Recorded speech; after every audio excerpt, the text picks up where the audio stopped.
चिराङाव फिन सिखाव फलान खादों चिरां पुलिसा 13-14 फेब्रुआरिनि हराव हाग्रानि जिब जुनारफोरखौ आयेन बेरेखायै मैहुर खालामदोंमोन सिखाव फलाना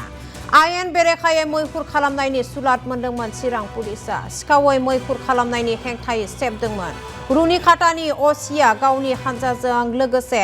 आमगुरि पिएसनि सिङाव थानाय मालभिटा फरेस्ट बिटआव मोनसे जर'खा अपारेशन खालामदोंमोन अपारेशननि समावनो सासे मैहुर खालामग्रा सिखाव फलान राकेब नार्जारिखौ खानो हायो पुलिसा राकेब नार्जारिया 25 बोसोर बैसोनि सिखाव फलान राकेब नार्जारिनिफ्राय हमनो हायो